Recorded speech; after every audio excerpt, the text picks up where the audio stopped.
Bueno, doctora, compañeros, buen día.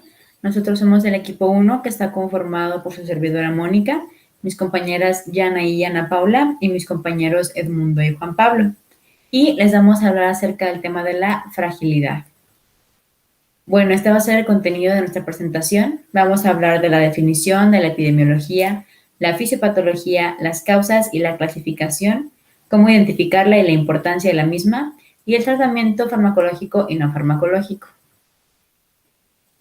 Vamos a comenzar con lo que es la definición y un poco de la epidemiología. ¿Qué es la fragilidad? La fragilidad es un síndrome médico que está caracterizado por una disminución de la fuerza, disminución en la resistencia y las funciones fisiológicas se van a encontrar reducidas. Esto va a llevar a un paciente a un aumento de la vulnerabilidad del mismo y probablemente llegar a un estado en el que tenga que depender funcionalmente de alguien más o, en el peor escenario, llegar a su muerte. Actualmente no hay una forma definida de poder medir o cuantificar la fragilidad, pero hay diferentes escalas con diferentes parámetros que nos pueden ayudar a darnos una idea del grado de la fragilidad que se está presentando. El más utilizado actualmente es la escala de Linda Fried y ella utiliza 5 variables que tenemos aquí presentes. La pérdida de peso del menos 5% en el último año, cansancio, baja actividad física, una lenta velocidad de la marcha y una debilidad muscular. Teniendo en cuenta que si el paciente presenta 3 o más características de estas, es un paciente frágil. Si presenta una o 2, es un paciente prefrágil, pero si no presenta ninguna de estas características, no es un paciente frágil. Estas escalas también nos ayudan a poder identificar si hay una fragilidad que esté relacionada con alguna comorbilidad o con una discapacidad. Ahora vamos a hablar un poco de la prevalencia. Sabemos que la fragilidad se encuentra en 6.9% en los adultos mayores de la comunidad de Estados Unidos.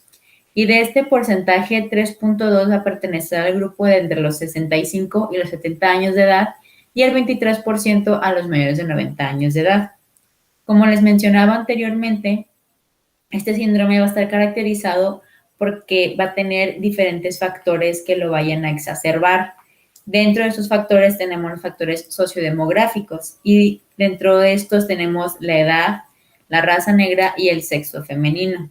Estos factores han demostrado una asociación positiva con la fragilidad.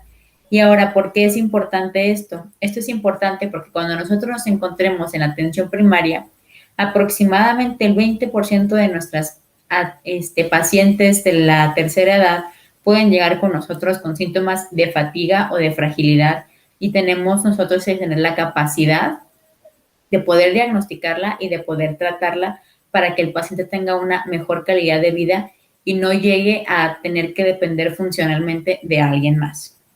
Ahora mi compañero Juan Pablo les va a hablar acerca de la fisiopatología. Yo les voy a explicar lo que es la fisiopatología de la fragilidad. Entonces, se han descrito causas fisiológicas que se relacionan con la edad del paciente. Por ejemplo, tenemos la velocidad de conducción nerviosa, la masa muscular, la fuerza, entre otras.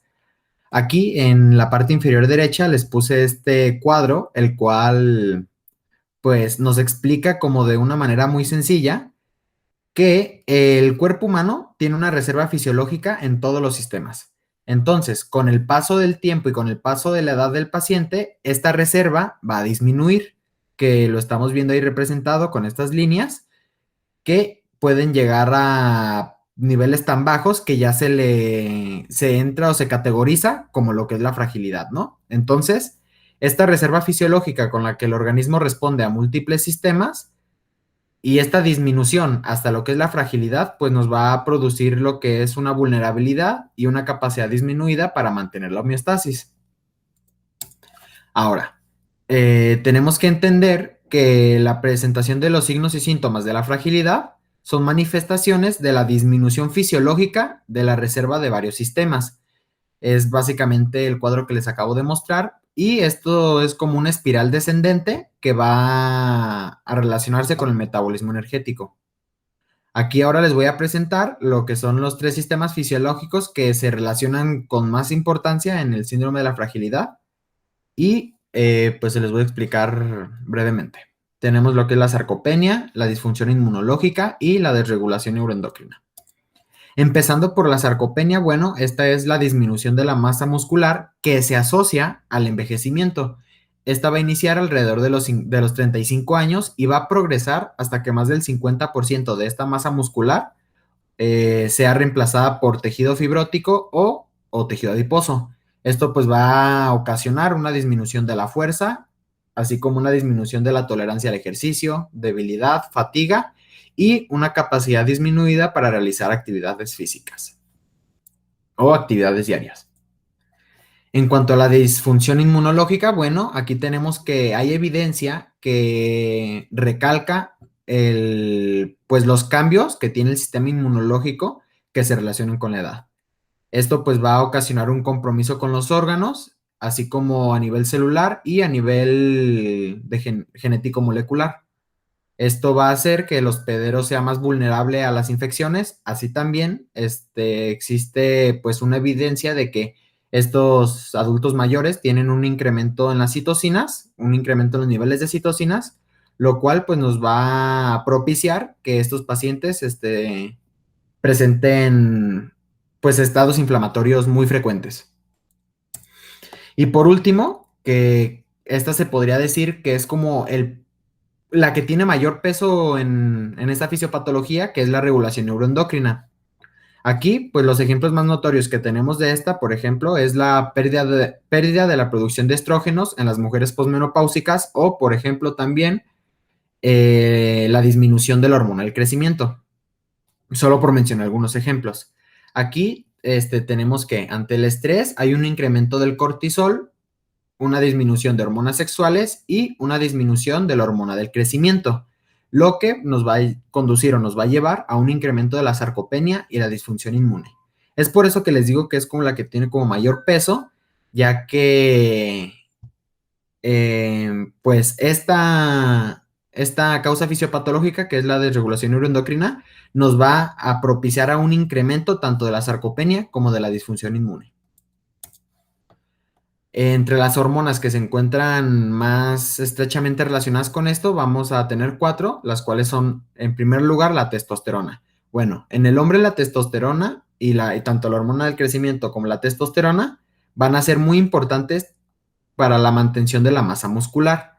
Entonces, con el paso de los años va a haber una disminución de esta hormona, lo cual nos va a propiciar a que esta masa muscular se pierda y nos va a provocar lo que es la sarcopenia.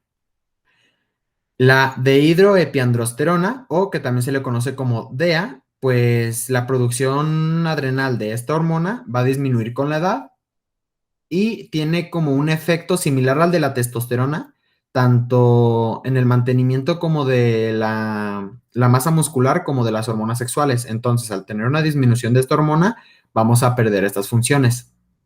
Igual, la hormona del crecimiento, con el envejecimiento hay una disminución de esta hormona, lo que nos va a propiciar a estos estados de fragilidad.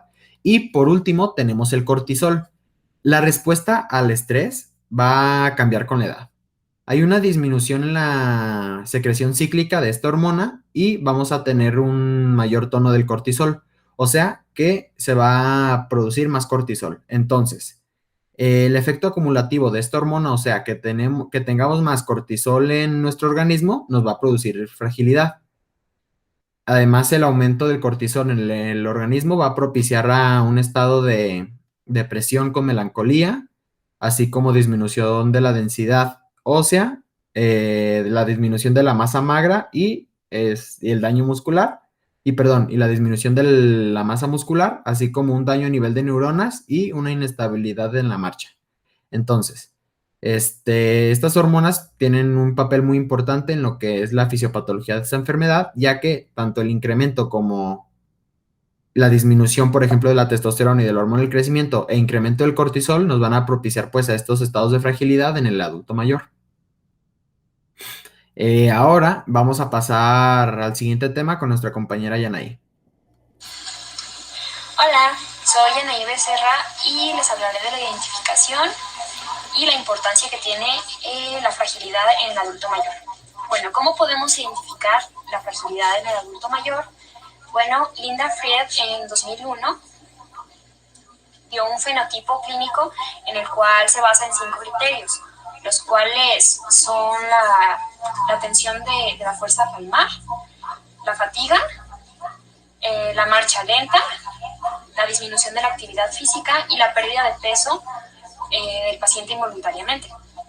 Este también se basó en un cuestionario llamado FRAIL, por sus siglas en inglés, Fatigue Resistance Aerobic Illnesses Loss of Weight, que pues hace 5 preguntas en su cuestionario en el adulto mayor, en el cual primero pregunta si el paciente se siente usted cansado. Se le pregunta también, ¿es incapaz de subir un escalón? ¿Es incapaz de caminar una manzana?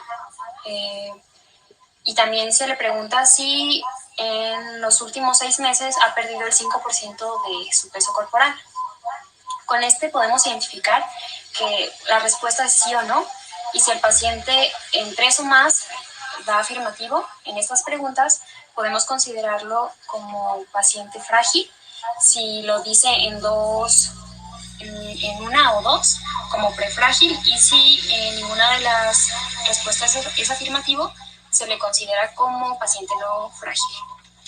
Bueno, ahora la importancia que tiene el diagnóstico de fragilidad es que nos ayuda a poder llevar, sobre todo para el médico familiar de la intervención primaria, le ayuda para poder llevar un contacto mejor con su paciente, saber su contexto social y también saber cómo es que el paciente percibe o sobrelleva sus enfermedades.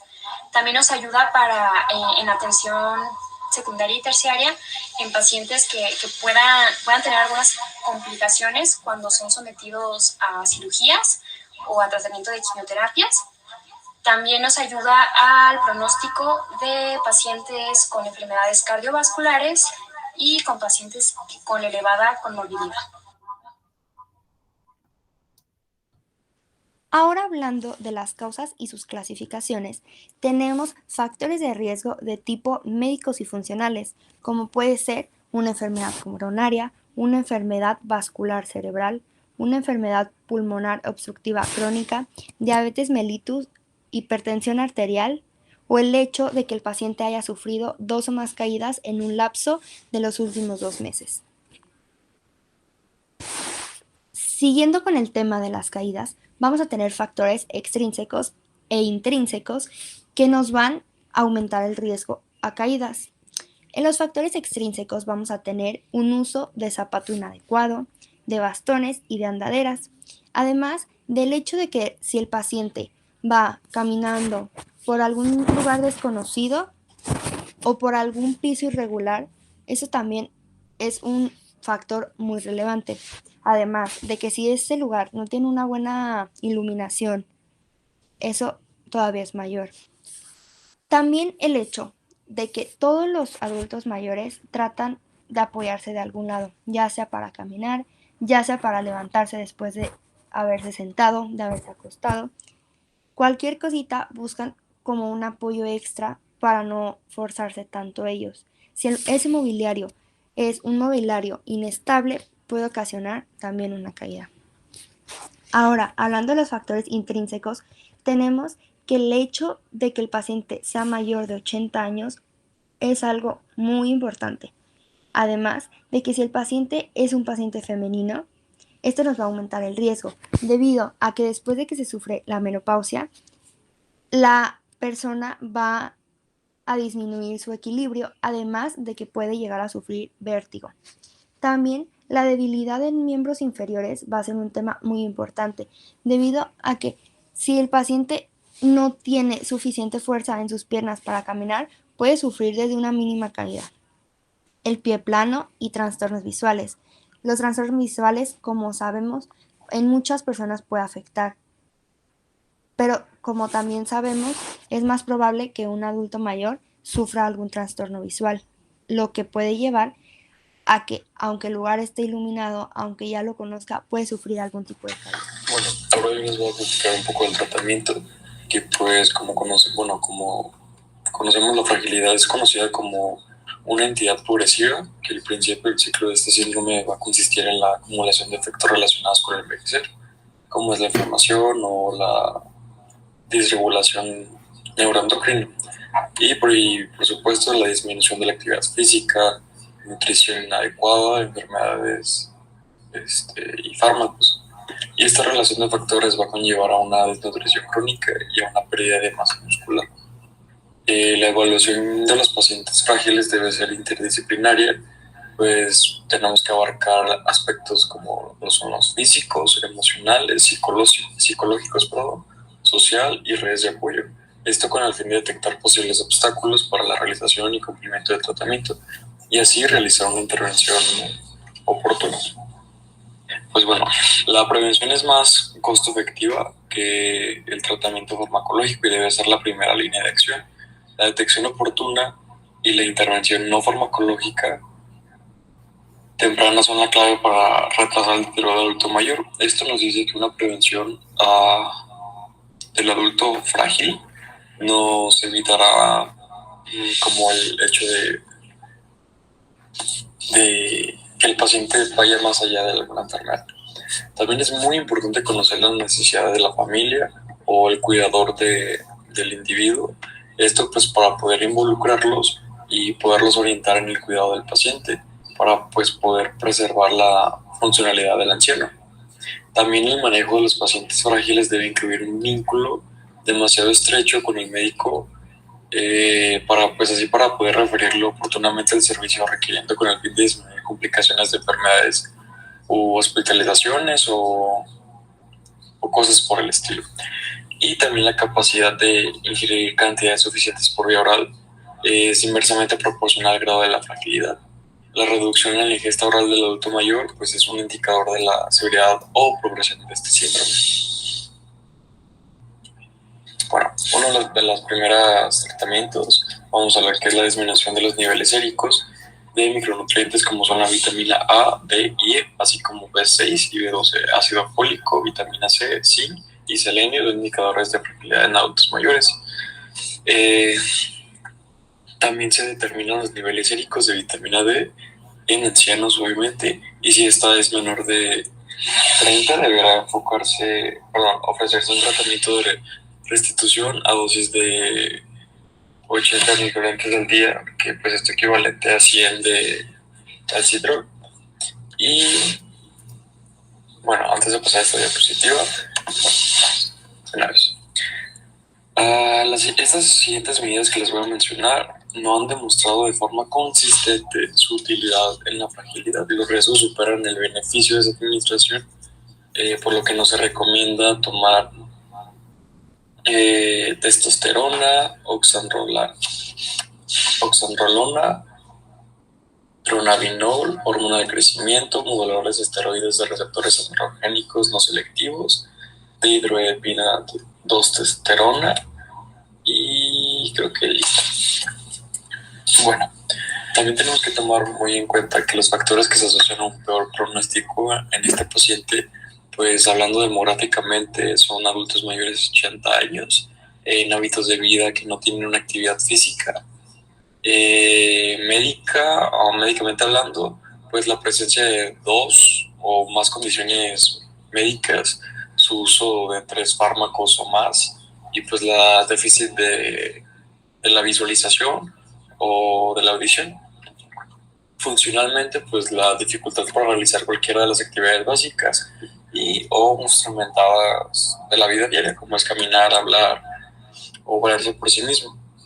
Y hablando psiquiátricamente, pues las afectivas, que será la depresión. Y pues todo esto en conjunto, las presencias de múltiples factores de riesgo, síndromes geriátricos y la fragilidad van a generar una interacción que determina la progresión temprana hacia la discapacidad, la institucionalización y pues obviamente la muerte. Entonces es muy importante tomar en cuenta todos y cada uno de los aspectos para poder evaluar al paciente.